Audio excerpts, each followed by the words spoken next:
வந்து இப்ப நான் என்ன கூட சொல்றது சிக்கன் பிரியாணி செய்ய போறோம் வாங்க பார்க்கலாம். கட் பண்ணிட்டு இருக்காங்க. பூண்டு உரிச்சு வச்சிருக்கோம், இஞ்சி பூண்டு பேஸ்ட் எல்லாரும் அப்போ ரிலேஷன் எல்லாம் குட்டீஸ் எல்லாமே உள்ள இருக்காங்க. நல்லா ஓப்பன் பிளேஸ்ல இது வச்சு செய்ய போறோம். அடுப்பு வச்சு லைக் பண்ணுங்க, ஷேர் பண்ணுங்க. அந்த குட்டீஸ் இல்ல ஆல்ரெடி நாங்க வந்து இப்ப தக்காளி கட் பண்றாரு. அவர் சூப்பரா பிரியாணி செய்வாங்கப்பா. அதுவும் பாத்தீங்கன்னா இப்ப நம்ம செய்ய போறது வந்து 2 கிலோ பிரியாணி. இங்க வந்து ஊருக்கு வந்தனால எங்களுக்கு தண்ணி மாறினதுனால கொஞ்சம் குரல்லாம் ஒரு மாதிரி இருக்கு. கொஞ்சம் அட்ஜஸ்ட் பண்ணிக்கங்க. அட்ஜஸ்ட் பண்ணிக்கங்க. கோல்டு ஆயிடுச்சு. அந்த ஜூஸும் வேற குடிச்சிட்டோம் வெயில்ல.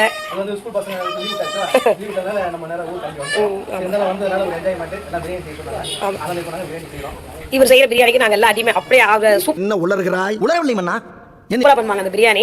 அதனால எல்லாமே அவர் சொன்ன மாதிரி ப்ரிப்பரேஷன்லாம் வாங்கிட்டு வந்து வச்சிருக்கோம். அதனால அவர் கையால அவர் எங்களுக்கு செஞ்சு தர போறாரு. எவ்வளவு குட்டீஸ்லாம் பாருங்களேன், எல்லாம் இங்க வெயிலாக்கலாம் அவங்க உள்ள உட்காந்துருக்காங்க. ஹாய் குட்டி முசைபா ஹாய் சொல்லு. எல்லாம் ஜாலியாக என்ஜாய் பண்ணிருக்காங்க. நாங்க மட்டும் இல்லை, எங்க மாமி பொண்ணு வந்திருக்காங்க, அவங்க பசங்க இருக்காங்க. இவங்க தான் எங்க மாமி பொண்ணு. இந்த பாருங்க. ஹாய் ரேகா ஹாய் சொல்லு ரேகா. அவங்க ஒரு டீச்சரா. டீச்சர் சொல்லுங்க டீச்சர். ஆனா பசங்க யாரும் இந்த டீச்சர் கிட்ட விளையாட்டு தரமா தான் இருப்பாங்க, பயப்படலாம் மாட்டாங்க. ஏன்னா ரொம்ப ஜாலியான மிஸ் இவங்க. இந்த மிஸ் கிட்ட படிக்கிறதுக்கு பசங்க ரொம்ப விருப்பப்படுவாங்க. இது பாருங்க அவங்க பொண்ணு. ஆமா இவதான் சுட்டி, இவ ரொம்ப சுட்டி, அவ குட்டி பாப்பா. அங்க பாரு. ஆமா எல்லாம் விளையாடிட்டு இருக்காங்க ஒன்னா சேர்ந்து. நாங்க வெளியே யாழ் அவங்க பாத்தீங்களா தூய தமிழ் பேர் தான் வச்சிருக்காங்க. குழலினி யாழ்விழி. ஓகே. கோயம்புத்தூர்ல இருக்காங்க. Super climate. அவங்க ரொம்ப அந்த இடம் வந்து பிடிச்சமான இடம் இல்ல கோயம்புத்தூர். இங்க சென்னை ஹாட் மாதிரி இருக்காது, ரொம்ப ஜில்லுன்னு இருக்கும். சரியா? ஆமா இரு அதுதான் அப்படியே இந்த பிரியாணி வீடியோட நம்ம ஃபேமிலி காமெடியும் அப்படியே பார்ப்பீங்க. நம்ம வீட்டு குழந்தைங்களாம் ரொம்ப சுற்றி தரமாக விளையாடிட்டு இருப்பாங்க. இப்போ அடுப்பு எல்லாமே செட் பண்ணி வச்சிருக்கோம். பிரியாணி டப்பா சொல்ல காமிக்கிறோம். 2 கிலோ பிரியாணிக்கு 2 கிலோ கறி வாங்கியிருக்கோம். ஆமாம் 2.5 கிலோ கறி வந்து 2 கிலோ கறி வெட்டி. அந்த கட்டுக்குள்ள ஒரு கட்டு கொத்தமல்லி எடுத்துருக்கோம். ஒரு 1/4 கிலோ பூண்டு எடுத்துருக்கோம். அதே மாதிரி இஞ்சி எக்ஸ்ட்ரா போட்டு பூண்டு இஞ்சி கூட சேமா நாங்கள் போடுவோம். ஒரே அளவுக்கு. ஆமாம் நீங்கள் எப்படி போடுவீங்க? நாங்கள் வந்து இப்போ பூண்டு வந்து ஒரு 50 கிராம் அதிகமாக தான் எடுத்துப்போம். பூண்டு எக்ஸ்ட்ரா போடுவீங்க, அதோட கம்மியாக பூண்டு போடுவோம். இஞ்சி போடுவோம். இஞ்சி வந்து அதோட கொஞ்சம் கம்மியாக குவாலிட்டி கம்மியாக தான். ஒரு 50 கிராம் கம்மி போட்டால் நல்லா இருக்கும். சரி, பூண்டு கொஞ்சம் எக்ஸ்ட்ரா இருந்தால் நல்லா இருக்கும். சரி. ஆமாம் இனிமேல் நீங்கள் பிரியாணி செய்றீங்க, சில டிப்ஸ் உங்களுக்கு கம்மியாகும் இல்லையா? டேஸ்ட் குறைஞ்சுதான் இந்த மாதிரி ஃபாலோ பண்ணுங்க. இவங்க செய்யற பிரியாணி அப்படியே நான் ரெசிபியாக இருக்கிறேன். அதே மாதிரி செஞ்சு பார்த்தீங்கன்னு வச்சுக்கோங்க, ஹோட்டலுக்கு எங்கேயுமே நீங்கள் போக மாட்டீங்க. தம் பிரியாணி இது பேர். ஆமாம் தம் பிரியாணி சூப்பராக பண்ணுவாங்க. அதை நான் ரெசிபியாக போடுறவங்க நீங்கள் பாருங்க. மெத்தட்ல செஞ்சாலே நமக்கு சூப்பரா பசங்க யாரும் கடையில கேட்கவே மாட்டாங்க. நம்ம வீட்லயே செஞ்சு கொடுக்கலாம். ஸ்டார்ட் பண்ணுவாங்க. இன்னும் கொஞ்ச நேரத்தில் ஸ்டார்ட் பண்ணுவாங்க. அவங்க எங்க தங்கச்சி வீட்டுக்காரங்க வந்து அடுப்புல ரெடி பண்றாங்க. அடுப்புல செஞ்ச டேஸ்ட் வேற லெவல்ல இருக்கும். அது பாருங்க, அடுப்பு பாருங்க. நம்ம சென்னையில இது கஷ்டப்பட்டதுனால ஊட பார்த்ததுனால இதை நாங்க பல்லாவே. ஏய் ரேகா இங்க வா. அடுப்பு பத்த ஸ்டார்ட் பண்ணிட்டு கொலவ சத்தம் குறி. என் தொண்டை இதாயிடுச்சு. அது திவ்யா இருந்து கொலவ சத்தம் கொடுங்கம்மா. சொத்து கும்பிட்டாத ஆல்ரெடி நம்ம உணவு சத்தம் கொடுக்கவே தேவையில்லை. நம்ம தொண்டையே அப்படிதான் இருக்குது. இப்போ தொட்டு கும்பிட்டு பிரியாணி டப்பரா வைத்து வைக்கிறோம். ஆமா சீக்கிரம் சிக்கன் பிரியாணி உங்களுக்கு உடனே பிடிச்சிருக்கீங்களா? சூப்பரா பிடிச்சி சூப்பரான சிக்கன் பிரியாணி வரும். தக்காளி கட் பண்ணி வச்சிருக்காங்க. அது கூடவே வந்து தக்காளி கட் பண்ணதுல வந்து புதினா கொத்தமல்லி கட் பண்ணி அதை அலசி வச்சிருக்கோம் இல்லையா? ஆமா அது சேர்த்துக்கணும். அதை பொடியா கட் பண்ண புதினா கொத்தமல்லி பச்சை மிளகாய் சேர்க்கணுமா? சொல்லுங்க மிளகாய் சேர்க்கணுமா? பச்சை மிளகாய் எடுத்து வச்சிருக்காங்க. ஒரு 2 கிலோன்றதுக்காக எப்படி ஒரு 15 பச்சை மிளகாய் மேல இருக்குமா? அது நம்ம காட்டுக்கு அது மாதிரி இது வெங்காயமும் தக்காளியும் சொல்லிடுங்கப்பா. எவ்வளவு நேரம்? இஞ்சி பூண்டு பேஸ்ட் எல்லாமே போடலாம்ல? இஞ்சி பூண்டு இஞ்சி ஆக்சுவலி சொன்ன மெத்தட். ஆமா பூண்டு அது இப்போ வந்து நீங்க வெங்காயம் எவ்வளவு கட் பண்ணி தக்காளி மட்டும் சொல்லிடுங்க. தக்காளி ஒரு கிலோ தக்காளி. ஆமா 1 கிலோ தக்காளி 1.5 கிலோ இது வெங்காயம் போடுறீங்க. பூண்டு இஞ்சி பூண்டு வந்து தனியா தான் அரைச்சு எடுக்கணும். பூண்டு மட்டும் தோல் உரிச்சு சேர்க்கறாங்க. அப்பதான் அதோட டேஸ்ட் நல்லா இருக்கும் அப்படின்னு. இல்லனா அந்த இது பூண்டு தோல் வந்து இல்லனா ஒரு டிஸ்டர்பா இருக்கும். ஆமா அதனால தான் இப்போ எவ்வளவு சாஃப்ட்டா இருக்கு பாருங்க. இதெல்லாம் தெரியவே தெரியாது. எல்லாமே கறியோட மிக்ஸ் ஆயிடும் மசாலாவோட. அதுக்காக தான் இப்படி பண்றது. தயிர் ஒரு டூருக்கு போனா எப்படி செய்வோம் எல்லாமே அந்த ஸ்பாட்ல வாங்கிட்டு வந்து. அதனால வீட்டுல இருந்து எந்த பொருளும் எடுக்கக்கூடாதுன்னு சொல்லிட்டு எல்லாமே நாங்க கடையில இருந்து இந்த பிரியாணிக்கு என்ன தேவை எல்லாமே அவரே பார்த்துட்டாரு. எல்லாமே கடையில இருந்து வாங்கிட்டு செய்யறாங்க. பாருங்க தயிரும் கலக்குறாங்க. அது கூட சண்டையில கலக்கலாம். தயிர் கலக்கலாம். கடைசி அந்த கண்டி அட்ட ஒரு சின்ன ஜல்லி கட்டி அப்ப மொத்தம் வந்து 600 ml வரும். 600 ml வந்து தயிர் போட்டுருக்காங்க. இது வந்து 2.5 கிலோ அரிசி 2 கிலோ வந்து கறிக்காக இந்த மெஷர்மெண்ட் எல்லாமே எடுத்துருக்காங்க. எல்லாமே கூட ஒண்ணா மிக்ஸ் பண்ணிக்கிறாங்க மசாலால. மிளகாய் போடணுமா? இப்போ காரத்துக்கு மிளகாய் பார்த்தீங்கன்னா இந்த சில்லி பவுடர் வெறும் பிளைன் வெறும் மிளகாய் தூள் போடுறாங்க. சிசருக்கு அங்கே தான் இருக்கு. ஆமா நான் இங்க வந்து கேட்கலாம் பாருங்க. எங்க மாமி போல மெஷர் பண்ணி பாத்துறாங்க. இப்போ அவங்க ரொம்ப யூஸ்ஃபுல்லா இருக்கு. பிரியாணி போயிட்டு அதை செஞ்சு கொடுக்கணும். கோயம்புத்தூர் ஒரு கலக்கரை பிரியாணி செஞ்சு இப்போ வெறும் சக்தி மிளகாய் வந்து ஒரு 50 50 கிராம் சர்க்கரை ஆமா ஏன்னா பச்சை மிளகாய் போட்டுக்கிறதுனால கொஞ்சம் காரம் வந்து அப்புறம் டேஸ்ட் பார்த்து போட்டுக்கலாம். சரி எண்ணெயும் பிரிஞ்சு வந்து ஊத்துற எண்ணெய் எல்லாமே இப்போ இந்த கலந்த மசாலாவை நம்ம கலந்த மசாலா போடும். ஏன்னா இந்த மாதிரி யாரும் செஞ்சிருக்க மாதிரி இந்த மெத்தட்ல செஞ்சு பாருங்க, அப்பதான் உங்களுக்கு தெரியும். எல்லாம் நம்ம தனித்தனியா போடுவோம், எல்லாம் மிக்ஸ் பண்ணி போடுறது அது டேஸ்ட் வேற மாதிரி இருக்கும்.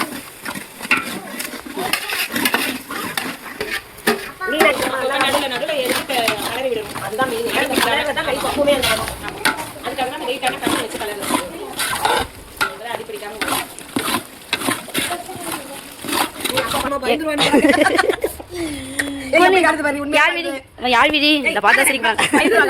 பிரியாணி பார்க்க மாட்டாங்க, மைக் வச்சு கொடுத்துருவாங்க. யாழ்வி கண்ணடி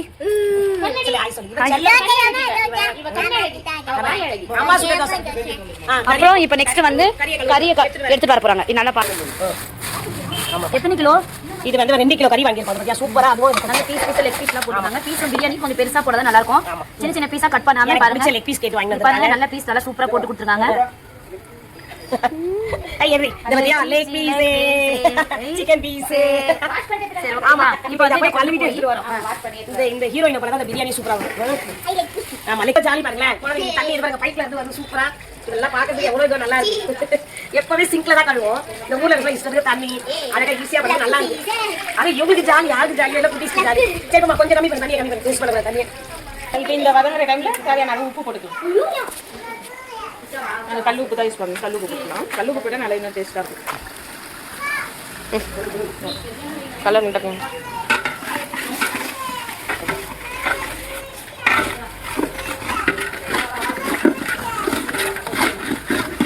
நேரம் கழுவக்கூடாதா, ஒரு வந்து 4 தடவை கழுவுனா போதும். அந்த தோல் இருக்கணும், ஆனால் கொஞ்சம் க்ளீன் பண்ணணும். அந்த மாதிரி பண்ணணும். 4 தடவையே க்ளீன் பண்ணணும். கறி அப்போ டேஸ்ட் இருக்கும். அந்த கறியோட டேஸ்ட் எடுத்துக்கலாம். இங்கே பாருங்க மசாலா பாருங்க சூப்பராக இருக்கும். பாருங்க என்னெல்லாம் இருக்கு பார்க்கறதுக்கு நல்லா கலர்ஃபுல்லாக இருக்கும். அந்த பிரியாணியுடைய இது வந்து மசாலா. இப்போ இந்த நேரத்தில் கறி போடணுமாப்பா, கொஞ்சம் வரணும்.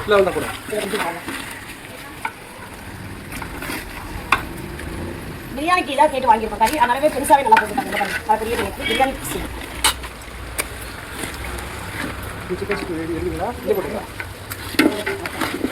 கறியும் மசாலாவும் ஒன்றா நல்லா மிக்ஸ் ஆகும்.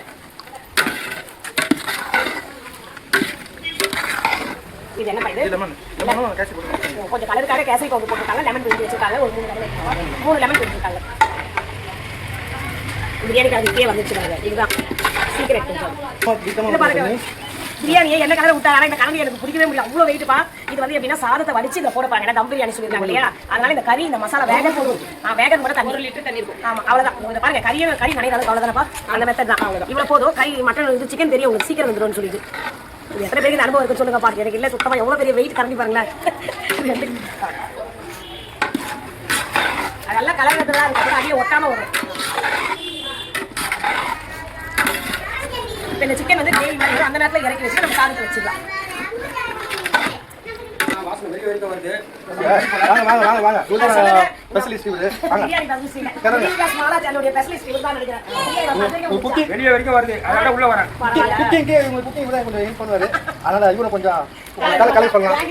முடியாது பார்த்து அடுப்புலாம் சேதம் இல்லாம பார்த்து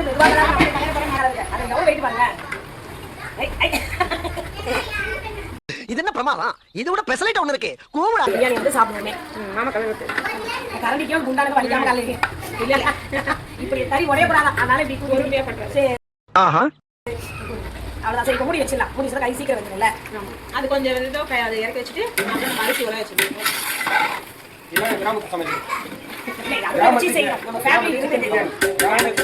எல்லாரும் ஒரு பேர் சொல்றாங்க. சிக்கன் தம் பிரியாணி. இப்போ நம்ம போட்ட சிக்கன் மசாலா எல்லாம் செட் ஆகி நல்லா வந்துச்சுப்பா. அதனால இதை இறக்கி வச்சு இப்போ அரிசி எடுத்து வைக்க போறோம். அரிசி வந்து நம்ம 2 வாட்டி வச்சு தான் அதில் போட போறோம். இந்த அரிசியை வந்து 2 வாட்டி கழுவி வச்சிருக்கோம். கழுவி வச்சு தண்ணி உப்பு போட்டுக்கலாம். ஆமா அது பேர் ஏன்னா அதுலேயே ஆல்ரெடி நம்ம உப்பு போட்டிருக்கோம். அதனால இந்த சாதத்துக்கு மட்டும் அளவான உப்பு போடுவோம். கொஞ்சம் உப்பு ஆஃபீஸில் இருந்தால் இருக்கானே லைட்டாக கொஞ்சம் கலர் போடுது. அந்த கலருக்காக இதுலேயே கொஞ்சம் லைட்டாக கேசரி பவுடர் போட்டுருக்கோம். ஏன்னா அந்த கலர் வரணும் இல்லையா, அப்பதான் கொஞ்சம் பிரியாணியுடைய கலர் வரும். அதுக்காக தான் ஆல்ரெடி நம்ம கொஞ்சம் புதினா போட்டுருக்கோம்ப்பா. இல்லை வேற என்ன பண்ணணும் போட்டோம். புதினா போட்டு 4 இலை போட்டால் நல்லா இருக்கும் வாசனையா. ஆனால் சில வந்து இந்த பட்டை அந்த லவங்க அப்புறம் போட்டாங்க. அது ஆல்ரெடி அதுலேயே நிறைய போடுறோம். இது வெறும் அந்த பிரியாணி அரிசி கொஞ்சம் கேசரி பவுடர் உப்பு போட்டு 4 புதினா இல்லை அவ்வளோதான். இது வந்து இதில் போட்டு அந்த தம்மில் வந்து இன்னும் சாப்பிட்டு மசாலா நல்லா சூப்பரான பிரியாணி கிடைக்கும். பார்க்கணும். இல்லைன்னா வந்து குழஞ்சிரும். இன்னும் தோல் உடஞ்சிரும். அதனால இது ஒன்று கரெக்டாக பார்த்து பண்ணணும். அந்த மெயின் வந்து அரிசியுடைய பக்கம் கரெக்டாக இருக்கும். அப்பதான் இப்போ நம்ம ஹோட்டலில் சாப்பிட்றோம் பிரியாணி ஒரு அரிசி கூட உடையாம வரும். அவர் சொல்ற மெத்தட் இந்த மாதிரி தான் கொதிக்க வச்சு போடணும். இன்னும் ஒரு 5 நிமிஷம் வைக்கணும். மசாலா எடுத்து மேலே வச்சுருவாங்க. வச்சுட்டு சாதத்தை வடிக்க அதுதான் நிறைய இது வரும். 5 கிலோ டப்பா தான் அது எழுது சேர்ந்து வந்துச்சு. இந்த நேரத்தில் வந்து அரிசி கொடுத்துரும் நம்ம. அதான் 3/4 பதம் வந்து அரிசி 3/4 பதம் எப்படி உதிரி உதிரியாக கொடுத்து பாருங்களேன். இதுதான் அந்த பக்குவம். இனிமேல் இந்த அரிசி இன்னும் கொஞ்சம் நீட்டாக வரும். இந்த மசாலாவோட ரசம் தம்பியுடைய செய்யூர் சிக்கன் பிரியாணி. இவங்க தம்பி எங்க தங்கச்சி வீட்டுக்காரு. இவங்க வந்து அண்ணன் தம்பி. இந்த மாதிரி கிட்ட கொஞ்சம் காட்டுங்க. தண்ணியுடைய அளவு தான் கரெக்டாக இருக்கணும். இப்படி இருந்தாலும் இந்த ஆவிலேயே வந்து இந்த சாதம் சூப்பராக வெந்துடும். தம் போடணும். தம் போடணுமா? இப்போ இந்த தம் போட்டோடனே இதுலேயே வெந்துடும். நம்ம தண்ணிலாம் ஊற்ற வேணாம். தண்ணி ஊற்றினா குழஞ்சிரும். அதனால இது இந்த பக்கத்துலேயே அப்படியே வச்சு நம்ம தம் போட்டு வேண்டாம். இப்போ இதுக்கு தம் பண்ணணுமா நம்ம பண்ணணுமா? தம் நம்ம அப்புறமா போடலாம். நம்ம அப்புறமா போடலாம். இதுக்கு தம் பண்ணணும்ல. இப்போ பிரியாணி வந்து முடிச்ச உடனே மேலே இது பண்ணுவாங்கல்லங்க. இப்போ தம் அவங்க எப்படி போறாரு பார்க்கலாம். இங்க இதுதான் அந்த சாதம் வச்ச தண்ணி சூடாவே இருக்கு. அதுக்குன்னு நம்ம தண்ணி சூடு பண்ண தேவையில்லப்பா. அந்த சாதம் வச்ச தண்ணி கொதிக்குது. அதையே கம்மி பண்ணிட்டு பாருங்க. நாங்கள் இப்போ அந்த அனல் மட்டும் தான் இருக்கும். நம்ம நெருப்பு எரியத்துல அந்த அனல்லையே பிரியாணி அதுதான் அந்த தம் போற மெத்தடு. நிறைய பேர் நம்ம வீட்டில் செய்யறவங்களுக்கு வந்து நம்மளுக்கு அந்த அடுப்பு தண்ணி இருக்காது. அதனால கேஸ் ஸ்டவ்லாம் செய்றீங்க, சாதா அடுப்பு வெளியே வச்சு செய்யணும்னா கொதிக்கிற தண்ணியை வச்சு மேலே வச்சு தம் போடுங்க. சூப்பரா வரும் பிரியாணி. அக்கா என்ன திரும்ப வெங்காயமா? ஆமாமா. எப்பவுமே நம்ம பிரியாணினாலே அதுக்கு பெஸ்ட் சைடிஷ் பாத்தீங்கன்னா தயிர் பச்சடி. அதுக்காக தான் வெங்காயம் கட் பண்ணுறதா தோல் வச்சிருங்க. தோல் மட்டும் தான் உரிக்கிறேன். அதுக்கப்புறம் வெங்காயம் கட் பண்றது எங்க தங்கச்சி வீட்டுக்காக தான் சூப்பரா கட் பண்ணுவாரு. உட்காந்து டக்கு டக்கு கட் பண்றாரு. ஆமா நான் உட்காந்து தான் கட் பண்ணுவேன். உரிச்சு வைக்கிறேன். தோல் மட்டும் உரிச்சு ரெடியா வச்சிருக்கேன். ஏன்னா பிரியாணி டக்குன்னு ஆகுது. நீ வந்து முட்டை வேக வச்சிட்டேன். ஏன்னா பிரியாணினாலே இந்த பெஸ்ட் வந்து பாயில்டு எக், இந்த தயிர் பச்சடி, அதுக்கப்புறம் இந்த கத்திரிக்காய் செய்வோம். பசங்க யாரும் நீங்க சாப்பிடுவீங்க. டைம் இருந்தாலும் டைமும் இல்ல, பசங்களும் சாப்பிட மாட்டாங்க. அதனால நம்ம சீக்கிரம் சாப்பிட்டு நான் ஊருக்கு திரும்ப கிளம்ப போறோம். சென்னைக்கு போகணும். அதனால பிரியாணி சாப்பிட்டு சூப்பரா சந்தோஷமா சென்னை கிளம்பிடுவோம். தயிர் பச்சடி தான் அரிஞ்சிட்டு இருக்கேன். ஓகே. எவ்வளவு சூப்பரா கட் பண்றாங்க பாருங்க. ஒரு 2 மினிட்ஸ் தான் ஆச்சு. டக்கு டக்குன்னு அவர் அந்த மாதிரி பண்ணுவாங்க. நமக்கு வராது. நிறைய அவருக்கு பிராக்டிஸ் இருக்கிறனால தான் பண்ண முடியுது. அதுக்கப்புறம் பாருங்க எங்களுக்கு தெரிஞ்ச வேலை இந்த முட்டையை வேக வச்சிருக்கோம். முட்டையை எல்லாமே சேர்ந்து உரிக்க போறோம். இப்போ நல்லா வேக வச்சு எடுத்தாச்சுப்பா. நல்லா வீரல உங்களுக்கு முட்டை கொஞ்சமா ஜில் தண்ணியில போட்டு வச்சிருக்கோம். இது பாருங்க உரிக்கிறதுக்கு ஈஸியா வந்து தோணும். ஃபேமிலியே செஞ்சு செய்யும்போது பசங்களும் இதுல வந்து ஆர்வமா இருக்காங்க. அதுதான் சொல்றேன். ஆர்வமா இருக்காங்க. அதே மாதிரி சமையல் எப்படி செய்யறது மட்டும் ட்ரைனிங் எடுத்துறாங்க. அவங்க கூட வந்து ஒரு பொருள் எடுத்து தராங்க. நான் செய்யறேன், இதை பண்றேன், அதை செஞ்சு தரேன் உங்களுக்கு அப்படின்னு பண்றேன். அது பண்றேன். நாளைக்கு உடம்பு ஏதாவது சரியில்லைனாலும் அம்மாவுக்கு வந்து ஹெல்ப் பண்ணுவான். ஆமா அது நான் கரெக்டா. ஆமா இப்ப இருக்க பசங்க எல்லாமே கத்துக்கிறாங்க தான். சூப்பரா என் பையன் வயசுலேயே வந்து அவன் வந்து தோசைலாம் போட்டு தருவான். ஆமா நம்ம தயாராக இருந்தால் நீ இப்ப நம்மளுக்கு அவன் வீடியோவும் எடுக்கிறான்ப்பா. இந்த வயசுலயே வந்து வீடியோ அழகா எடுத்து தரான். பொறுப்பா எங்களுக்கு ஷூட் பண்றான் வீடியோ. இந்த மாதிரி எல்லாரும் சேர்ந்து செய்ய சொல்ல அதோட டைமிங் எவ்வளவு சேவ் ஆயிடுச்சு பாத்தீங்களா? 1:30 மணிக்கு தான் வச்சோம். இதுல 2 கூட ஆகல. இன்னும் 2:30 சாப்பிடவே உட்காந்துருவோம்னு நினைக்கிறேன். நடுவில் செய்யறதுனால எல்லா வேலையும் டக்கு முடிச்சிட்டோம். சென்னையில் வந்து கேஸ்ல தட்டுப்பாடு சொல்றாங்க. அதனால வந்து அடுப்புல செஞ்சா இங்க ரொம்ப ஃப்ரீயா இருக்கு. அதே மாதிரி நெருப்பு நல்லா எரியறதுனால சீக்கிரமா ஆயிடுது. சமையல் வேலை சீக்கிரம் முடிஞ்சிச்சு. ஒரு கஷ்டமே தெரியல நம்மளுக்கு. சென்னையில வந்து அடுப்பு வச்சு எரிக்கிறதே பெரிய அதுவே ஒரு இடம் தேவைப்படும். அங்க இருக்கிற சொப்பு இடத்துல வந்து வீடு கட்டதே கஷ்டம். ஜன்னல் இருக்காது, காத்தோட்டம் இருக்காது. நீங்க பாருங்க எப்படி ஃப்ரீயா யாரும் கேட்பாமே பாரு இல்லங்க. ஏன்னா நமக்கு ஓன் ஹவுஸ் சொந்த இடம்ன்றதுனால இஷ்டத்துக்கு அதுக்கு பாருங்க. இடமும் கொஞ்சம் ஃப்ரீயா இருக்கு. பசங்க ஓடி ஆடுறாங்க. பாருங்க காத்து நல்லா ஜில்லுன்னு காத்து. நைட் வர மழை வெயில் அடிச்சாலும் எனக்கு வந்து வெயில் தெரியல. நைட் வர நல்லா மழை பெய்ஞ்சிருக்கு. நல்லா கூலிங்கா இருக்கு. அதனால கொஞ்சம் பாருங்க இடம் பாருங்க. ஒரு டைம் ஆயிடுச்சு. இன்னும் கொஞ்ச நேரம் கழிச்சு நம்ம பார்ப்போம் எப்படி வந்துருக்கு. 15 மினிட்ஸ் ஆயிருக்கு. சாதம் பாத்தீங்களா இன்னும் நல்லா நீட்டாகி உதிரி உதிரியா இருக்கு. அதுதான் மெயினே. இப்ப பிரியாணி நல்லா தூக்கி போறாங்க. இப்ப பாத்தீங்களா நம்ம கடையில பாக்குற பாய் பிரியாணி சூப்பரா இருக்கு பாருங்க. பாய் பிரியாணி கறியும் நல்லா இருக்கு. சாதம் நல்லா உதிரியா இருக்கு. மசாலா பாருங்க எப்படி இருக்குன்னு. தம் போட்டோட இந்த டேஸ்டே நல்லா இருக்கு. ரொம்பவே சூப்பரா இருக்கு. ரயில் லெக் பீஸ் எனக்கு லெக் பீஸ் வந்துருக்கீங்க. சூப்பரா இருக்கு. போட்டு ஒரே உடஞ்சிடும் நினைச்சேன். பார்க்கும்போது சாப்பிடுவேன். பார்க்கும்போது சாப்பிட தோணுதா? எனக்கு எப்பவுமே பிரியாணியில் லெக் பீஸ் வேணும். அது ரொம்ப பிடிக்கும். சாப்பிட நல்லா இருக்கும். சாஃப்டா இருக்கும் லெக் பீஸ் வந்து. இந்த பாருங்க இவ்வளோ இன்னொரு சாதம் நீட்டா இருக்கு. அது சாப்பிடும் சாமி வச்சுக்கலாம். ஆமா சாதம் நல்லா இருக்கு. சாப்பிட்றதுக்கு டேஸ்ட் பண்ணி பாருங்க. தம்பி பிரியாணி. தம்பி பிரியாணி அது தம்பி பிரியாணி இல்ல, தம்பி செய்த பிரியாணி. தம்பி செய்த பிரியாணி. தம்பி செய்த தம் பிரியாணி. ஃபேமிலி பிரியாணி. தம் பிரியாணி. இது ஃபேமிலி பிரியாணி வைங்க. நம்ம எல்லாம் ஃபேமிலியா சேர்ந்து செஞ்சு சாப்பிடுறதே. குட்டி சூப்பர் சொல்றாரு.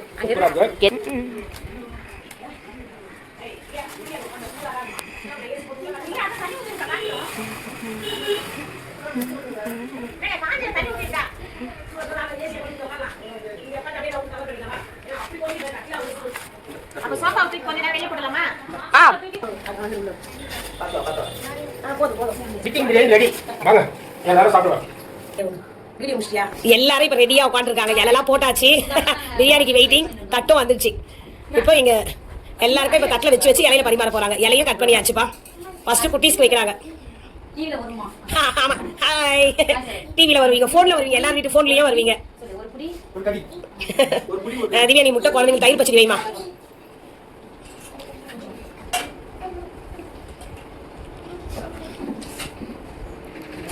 எல்லா கையில வச்சுட்டே இருக்காங்க. எல்லாம் சாப்பிட வந்து ரெடி ஆயிட்டாங்க. இல்லமா எல்லாம் சாப்பிட்டு டேஸ்ட் எப்படி இருக்குன்னு கரெக்டா சொல்லிடணும். அந்த கை காட்டிட்டே இருக்காங்க. அது சூப்பர் சொல்லி அதை அந்த செய்க காட்டிட்டாங்க. எல்லாமே சேர்ந்து சொல்லுங்க பிரியாணி எப்படி இருக்குன்னு சொல்லிட்டு. செமையான சூப்பர் பிரியாணி. ஆமா சரி வாங்க வாங்கிட்டு இந்த சூப்பரான பிரியாணி. அம்மாவும் பாருங்க, அம்மாவும் சாப்பிட்டு இருக்காங்க. அவங்களுக்கு ஊட்டி விட்டுட்டு இருக்காங்க. அவங்களுக்கு மதியம் வந்து இன்னைக்கு லஞ்ச் பாத்தீங்கன்னா சிக்கன் பிரியாணி, முட்டை, வெங்காய பச்சடி. சாப்பிடலாம் வாங்க சாப்பிடலாம். மறக்காம சேனலை வந்து சப்ஸ்கிரைப் பண்ணி வச்சுக்கோங்க. இந்த மாதிரி நிறைய வீடியோஸ் போறோம், குக்கிங் வீடியோஸ். அது ஊர்ல வந்து சமைச்சு நிறைய போறோம். பார்த்து என்ஜாய் பண்ணுங்க. அடுத்தது என்ன டூர் போயிட்டு நம்ம பண்ணலாம். அந்த மாதிரி வெளியே போயிட்டு பண்ணலாம்.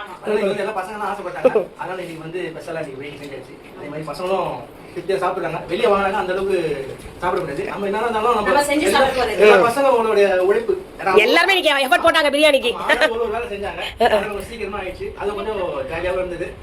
அதனால நம்ம கஷ்டமா தெரியல. இந்த அனுபவம் இப்ப எல்லாருமே உட்காந்துருக்கோம்பா. இப்ப நானும் எங்க தங்கச்சி வீட்டுக்காக கொஞ்சம் லேட்டா சாப்பிடும். ஏன்னா நான் வீடியோ எடுக்கிற அவர் பரிமாறாரு எல்லாருக்கும். ஏன்னா நாங்க தியாகி ஆயிட்டோம். ஆமா பார்த்து பரிமாறிட்டு அதுக்கப்புறம் தான் நாங்க சாப்பிடுவோம். அது எப்பவுமே சமையல் செஞ்சாலே அப்படிதான். அவங்க எல்லாருக்கும் பரிமாறி தான் சாப்பிட தோணுமே. சாப்பாடு செய்யும் போது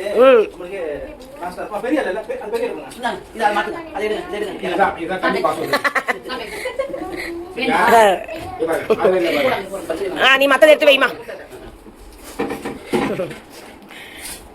அவருக்கு லெக் பீஸ் வச்சிட்டீங்களா? எனக்கு இருக்கா லெக் பீஸ். இப்ப வந்து நாங்க வந்து வெளியவும் கொடுத்துட்டோம். அக்கம் பக்கம் தெரிஞ்சவங்க இருக்காங்க இல்லையா, அவங்களுக்கு எல்லாம் கொடுத்துட்டு தான் நாங்க இப்ப சாப்பிட உட்காருமே. அப்பதான் போய் கொடுத்து இவதான் கொடுத்துருந்தாங்க. சாப்பிட்டாங்களா அவங்க? சாப்பிட்டாங்களா? டேஸ்ட் எப்படி இருக்குன்னு சொன்னாங்களா? இப்ப குட்டிமா சொல்றா. குட்டிமா இப்ப சொல்லி நீ என்ன சொன்னேன்? பிரியாணி எப்படி இருக்குன்னு சொன்னேன். பாத்தீங்களா, கடை விட சூப்பரா இருக்கா. உண்மையான அப்படிதாங்க இருக்கு. நீங்க ஒரு தடவை இந்த மெத்தட் நான் பார்த்தது இல்ல. நீங்க இந்த மெத்தட்ல ட்ரை பண்ணி பாருங்க. இந்த மசாலா, இதை வெங்காயம், தயிர், பச்சை மிளகாய் எல்லாம் ஒண்ணா மிக்ஸ் பண்ணி போடுறது அந்த டேஸ்ட் வேற லெவல்ல தான் இருக்கு. அதுவும் மெயின் டைம் கிடைச்சா இந்த மாதிரி சூப்பரா. ஓகே, நீங்க டைம் கிடைச்சா அடுப்புல செஞ்சு பாருங்க. அதுடைய இது நல்லா இருக்கு அந்த டேஸ்ட். சாப்பிடுங்க.